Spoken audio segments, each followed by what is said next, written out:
Good morning. Myself, Aryan Mohite, currently studying in class 10th in Podar International School, Chakan, Pune. My topic for today is Savarkar as a social reformer. O motherland, sacrifice for you is like life. Living without you is like death. A very famous quote from none other than Swatantra Veer Savarkar, a man of great personality, a man who is regarded as one of the most vocal proponent of Hindutva, a man who worked tirelessly, especially after coming out of Yerwada jail in 1924, for the Hindu cause, and a man to first time tell the whole nation that the uprising of 1857 was just a step left for Indian independence.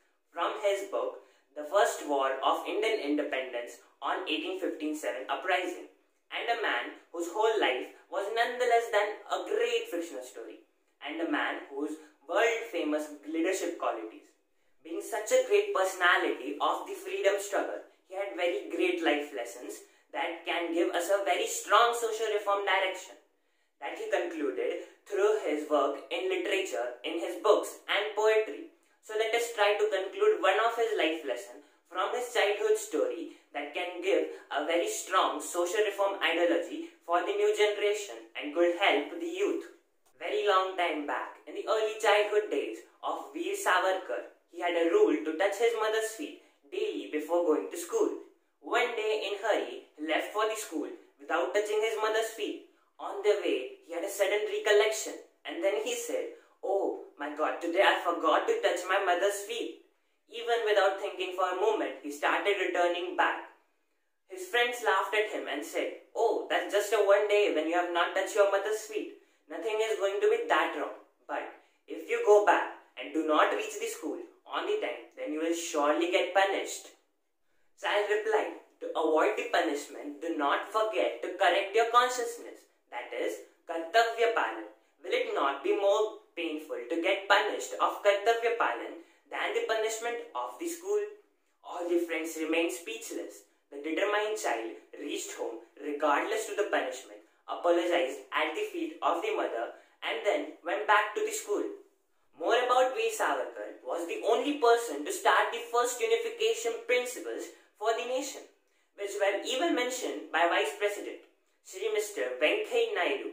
He told it as 7 shackles of the society, which can be also concluded as the 7 basic principles building an ionic chain of unity amongst the citizens of the country, also known as the 7 Swadeshi fitters.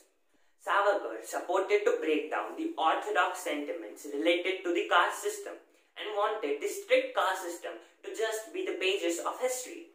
He was the person who was very interested to promote the Indian Vedic culture to be spread to all parts of the world, as he believed that it was the knowledge that has been spread from hundreds of years to the next generation and is a gift for the mankind. Thus he strongly believed in preservation of Indian Vedic culture. He was a person who believed that the vocational culture according to the past caste system should not be followed anymore, and the person should do the work in which he is passionate and have skills.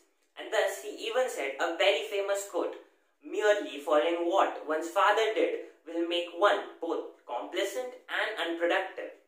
He was fully interested in global mobilization and wanted hard-working people from India to go out and learn new things and bring new developing qualities for the nation, as well as to spread the India's greatest knowledge to the world for development.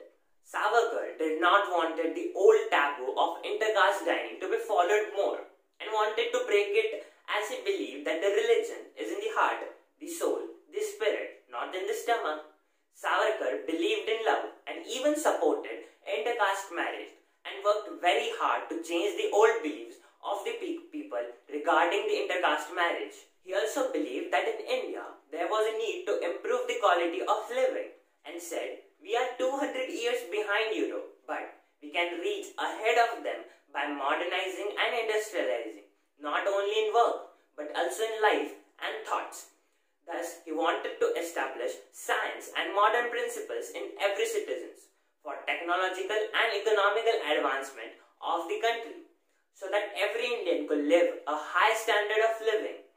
Let us end it with a very famous quote from Swatantra Veer Savarkar. "Ne mazasi ne parat matra bhumi सांगितला, सागरा प्राण तळमळला.